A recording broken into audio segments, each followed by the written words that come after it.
예수 그리스도를 구주로 고백하는 모든 신자들은 하나님의 초전적 기적 행하심을 다들 믿고 있습니다. 우리는 하나님의 기적을 기대하면서 살아갑니다. 그런데 실제에 있어 기적이 항상 일어난다면 아마 그것은 기적이라고 할 수가 없을 것입니다. 기적은 전처럼 일어나는 일이 아님에도 불구하고 살아가면서 기적이 요구되는 때가 있을 수 있다 하는 것입니다. 그때 만약 하나님께서 침묵하고 계신다면 우리는 기적이 없는, 하나님의 도우심이 없는 그런 상황에서 어떻게 그 난관들을 헤쳐나가야 하겠느냐 하는 것입니다. 오늘 본문의 말씀은 기적을 절대적으로 기대할 수밖에 없는 아주 절박한 상황에 놓인 한 가정의 이야기이기도 합니다.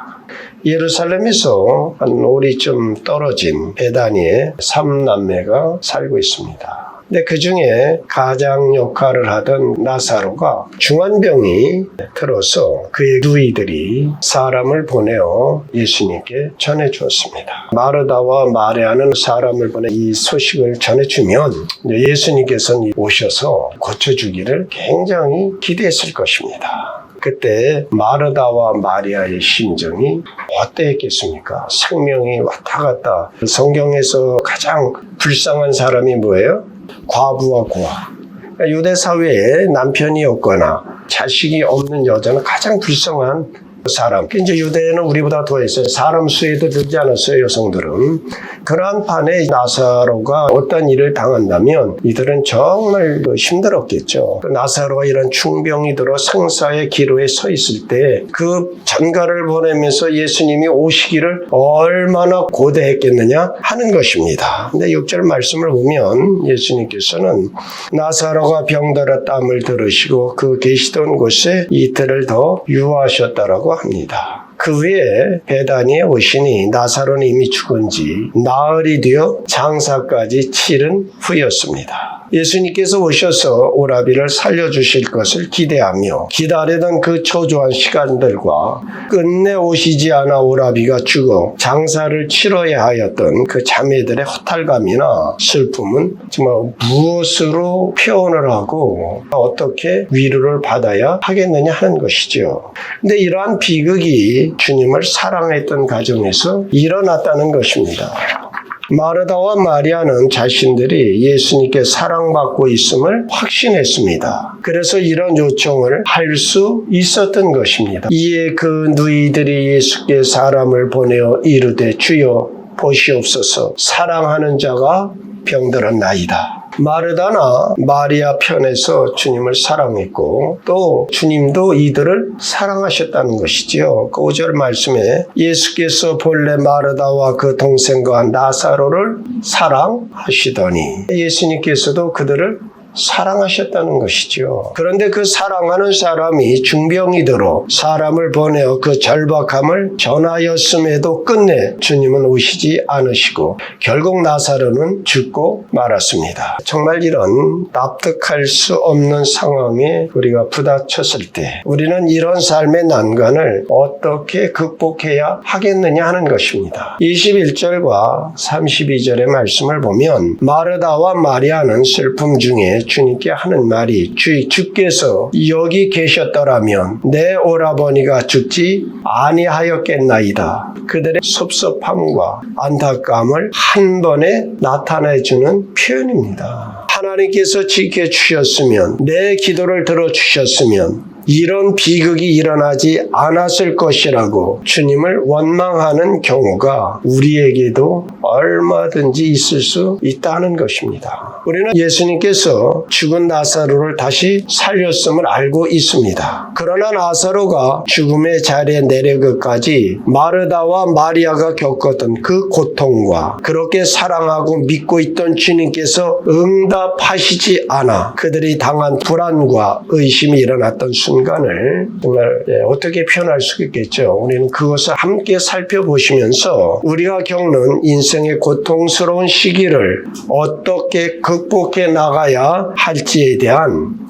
교훈을 오늘 본문에서 얻고자 합니다. 6절에 나사로가 병들었다함을 들으시고 그 계시던 곳에 이틀을 더 유하셨다라고 합니다. 예수님께서 그 어떤 때보다 주님의 손길이 더 필요한 그 순간에 늑장을 부리신 이유가 어디에 있느냐 하는 것입니다. 우리가 주님의 자비와 도우심을 간절하게 구하였음에도 응답이 없을 때 어떻게 해야 하겠느냐 하는 것이죠. 우리는 함께 본문에서 4가지의 교훈을 얻을 수가 있습니다. 첫째는 부활을 바라보며 살아야 합니다. 인간은 누구나 결국은 다 죽습니다. 우리가 살면서 얼마만큼 하나님의 사랑과 은혜를 체험하였든지 간에 신자이건 불신자이건 상관없이 인간은 누구나가 다 죽는다는 것입니다. 이때 신자들에게는 부활이라는 위대한 해결책이 준비되어 있습니다. 오늘 11절 말씀을 보면 우리 친구 나사로가 잠들었도다. 그러나 내가 깨우러 가노라. 예수님께서는 나사로의 죽음을 잠들었다라고 하셨습니다. 즉 주님께서 죽음을 안식이라는 새로운 개념으로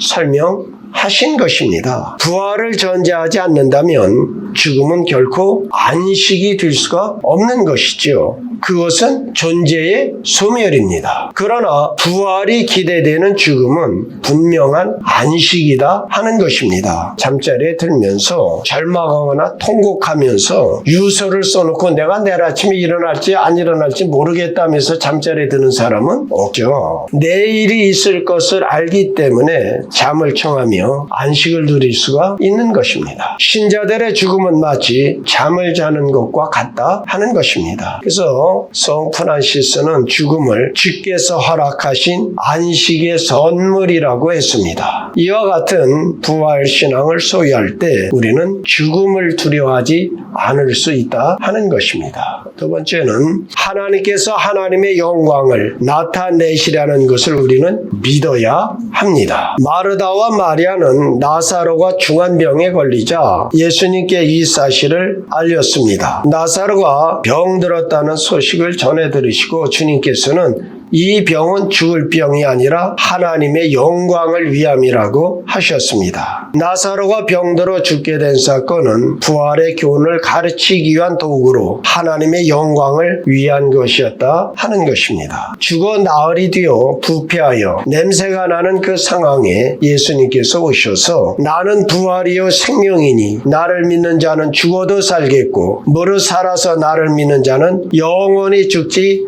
아니하리라고 하셨습니다. 나사로의 죽음을 통해서 부활의 진리가 전 인류에게 계시되었다 하는 것입니다. 이와 같이 우리 주변에 있는 사랑하는 사람이 병에 걸리고 세상을 떠나는 것도 하나님의 영광을 드러내는 도구로 사용되어질 수 있다 하는 것입니다. 우리가 일제 치하에 있을 때 평양에서 있었던 일인데요. 평양과 함경도 지역이 우리 장로교 선교 지역이었습니다. 일제도 우리 기독교를 탄압했어요. 그래서 예수 믿는다는 이유로 여러 교인들이 옥에 갇혔죠. 근데 주일날이었는데 일본 순사들이 아수원에 가서 일을 시켰다고 합니다. 근데 이제 거기에 노 장로님이 그 성도들과 여러 서로 하는 말씀이 우리가 예수 믿어서 여기에 잡혀서 들어와 있는데 주일날에 하나님께 예배를 못 드릴지언정 이 일을 하면 되겠느냐. 그러면서 이 일을 거부하고 그러니까 이제 이 성도들이 장로님을 따라 이 일을 안 했죠. 그러니까 이제 일본 순사가 칼로 그 장로님의 목을 쳤답니다. 근데 학회를 하시면서 이 사람이 이제 죽어가죠. 그래서 찬송을 하늘 가는 밝은 길이 내 앞에 있으니 찬송을 하면서 각혈을 하는데 그때 성도들의 권이 확 열리면서 하늘에서 천사들이 내려와서 그 장로님의 영혼을 받아서 하늘로 올라가는 그것을 다 본 거예요. 여러분 이와 같이 내 죽음도 하나님의 영광이 되어질 수 있다는 것입니다. 하나님은 우리가 당하고 있는 이해할 수 없는 고통과 절망과 역경을 통해 하나님의 영광을 반드시 나타내실 내십니다. 유한한 인간이 무한하신 하나님의 섭리를 다 깨달아 알 수는 없습니다. 그러므로 우리가 납득할 수 없는 고난에 처해 있다 할지라도 하나님의 영광이 드러날 것을 믿으며 우리에게 주어진 매 순간순간들을 성실로 살아가시는 그런 성도들이 되어주시기를 부탁을 드립니다. 세 번째, 예수님께서 우리의 모든 형편을 알고 계심을 우리는 반드시 기억하고 있어야 합니다. 주님께서는 저와 여러분의 당하는 고통을 알고 계십니다. 기적이 나타나지 않을 때, 기도의 응답이 없을 때에도 하나님께서는 우리에게 무관심하신 것이 아니십니다. 마르다와 마리아가 예수님께 사람을 보내어 오시기를 청하였으나 끝내 오시지 않으셨습니다. 그러나 11절의 말씀을 보면 우리 친구 나사로가 잠들었도다. 그러나 내가 깨우러 가노라. 주님께서는 즉각적인 응답은 없으셨으나 무관심하시거나 나사로의 죽음을 모르고 계시지 아니하셨다 하는 것입니다. 주님께서 우리에게 환난과 고통을 겪게 하시는 데는 그 과정이, 그 연단이 우리에게 필요하셔서 허락하시는 경우들이 얼마든지 있다 하는 것입니다. 우리는 내 중심적 관점이 아니라 하나님의 관점에서 볼 수 있는 관점의 전환이 있어야 하겠다 하는 것입니다. 우리가 요셉을 생각해 봅시다. 자, 요셉은 일찍이 어머니가 돌아가시니까 부모는 항상 약한 자의 편이죠. 그리고 자기의 가장 사랑하던 아내의 자식이기 때문에 야곱은 끔찍이 여겨서 어려서부터 장자의 겉옷을 입혔어요. 그러니까 그 형들에 의해서는 아주 눈에 가시 같았지 않았습니까? 그러니까 오죽하면 그 형들이 팔아버렸겠어요. 그 집에서 끔찍이 사랑받던 아들이 노예로 팔려간 건 아니에요. 그래서 이것도 애굽에 가서 잘 있었으면 좋은데 또 모함을 받아서 죽지 않을 만큼으로 터지고 감옥에 갇혀서 고통의 고통을 겪었어요. 네, 시편 105편 17절은 뭐라고 말씀을 하시느냐. 그가 한 사람을 보내셨으며 요셉이 종으로 팔렸도다. 형들이 아니라 누가? 여호와께서. 무엇을 위해서요? 하나님의 관점에서 보면 요셉을 하나님이 애굽으로 보내신 것이라는 겁니다. 애굽의 감옥에서도 똥 맡은 관원장과 술 맡은 관원장의 꿈을 해석해 주지 않습니까? 그러면서 나가시면 나를 잊지 마소서. 나는 이런 흉한 범죄를 지은 적이 없습니다. 근데 사람이 나가더니 감감무소식이야. 감옥을 더 살았죠. 얼마나 좌절과 낙심이 컸겠습니까? 때가 되어오지매. 바로 왕의 꿈을 통해서 이 술 맡은 관원장이 그때 내가 감옥에 있을 때 요셉을 생각하고 결국 요셉이 애굽의 총리가 되어지는 놀라운 역사가 일어났어요. 자기 아버지의 전 가족의 70명이 애굽으로 오지 않습니까? 그리고 야곱이 죽지요. 그러니까 이제 그 형들에게 부담스러운 것이죠. 아버지가 있을 때는 아버지 눈치 때문에 우리를 살려두었으나 아버지가 죽은 이 시점에서는 요셉이 우리를 어떻게 할지도 모르겠다. 이들에게 항상 그것이 마음에 남아 있었던 것이죠. 오늘 우리는 그 노예의 삶이 무엇인지를 생각하지 못해서 그렇지만 그 당시는 그 말도 못하는 것이죠. 그냥 그 형들이 다 요셉의 앞에 와서 꿇어엎드려요. 그리고 우리가 옛날에 한 것은 잘못한 것이고 또 아버지가 우리를 잘 돌보라 했으니까 우리를 살려달라고 엎드려서 울며 불며 절하며 구하고 있어요. 이게 창세기 50장 20절에 보면 요셉이 이렇게 말을 합니다. 당신들은 나를 해하려 하였으나 하나님은 그것을 선으로 바꾸사 오늘같이 많은 백성의 생명을 구원하게 하시려 하셨나요? 자, 요셉은 무엇이에요?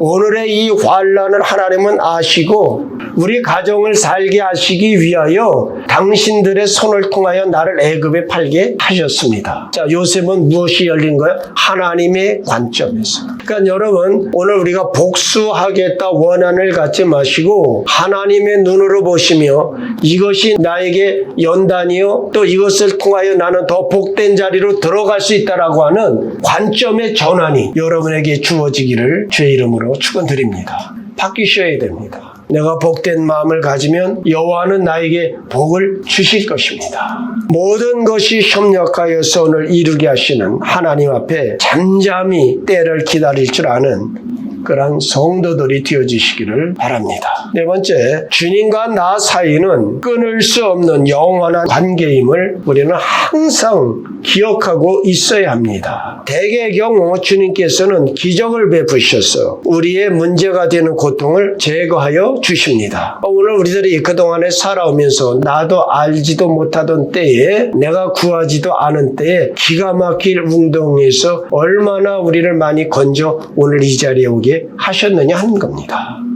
또한 반면에 고통을 없애는 것이 아니라 절망과 역경의 골짜기를 통과하게 하시면서 연단을 받게도 하신다는 겁니다. 오늘 우리가 한번 다니엘을 기억해 보시죠. 다니엘은 아주 순전하고 신실하고 진실한 자였어요. 그래서 하나님이 그에게 지혜와 계시의 영을 주셔서 꿈을 아주 기가 막히게 풀어내는, 그래야 이제 느부갓네살에 의하여 아주 귀하게 대접을 받고 있지 않습니까? 근데 모함을 받아서 왕이 아닌 다른 누구에게도 절하는 자는 사자굴에 넣겠다고 하는, 근데 그것을 알고도 다니엘은 하루에 3번씩 기도했어요. 결국 사자굴에 던져지지 않습니까? 여러분 한번 생각해 보십시오. 내가 여호와 하나님을 위하여 하나님께 간절한 간구와 기도했는데 그거의 대가가 사자굴이다. 근데 중요한 것 있죠. 여호와 하나님께서 사자의 입을 막으시고 그 왕이 달려서 다니엘아 다니엘아 왕이여 내가 여기 있나이다.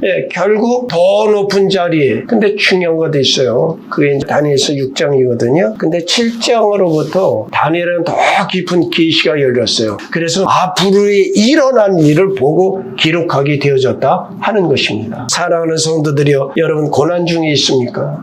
하나님 우리를 연단하여 정금같이 만들어 주실 것입니다. 너희 중에 고난받는 자가 있느냐? 저희는 기도할 것이요.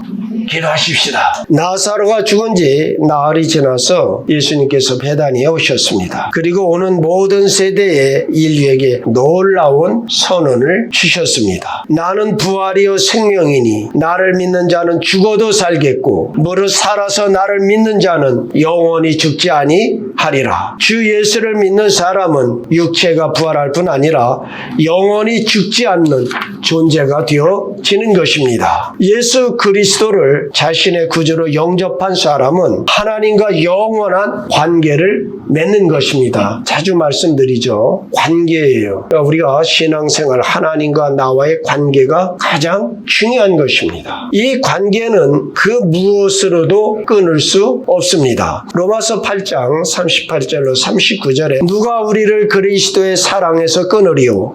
내가 확신하노니 사망이나 생명이나 천사들이나 권세자들이나 현재일이나 장래일이나 능력이나 높음이나 깊음이나 다른 어떤 피조물이라도 우리를 우리 주 그리스도 예수 안에 있는 하나님의 사랑에서 끊을 수 없으리라. 여러분, 어떤 처지 어떤 고난이 있더라도 주께서 함께 하심을 믿고 낙심하지 마십시오. 내가 당하는 고통을 통해 하나님의 영광이 드러나기를 소원하는 그런 성도들이 되어 지십시오. 주를 신뢰하고 그의 말씀에 순종하여 승리하는 성도들이 다 되어지시기를 우리 주 예수 그리스도의 이름으로 축원드립니다. 기도하시겠습니다.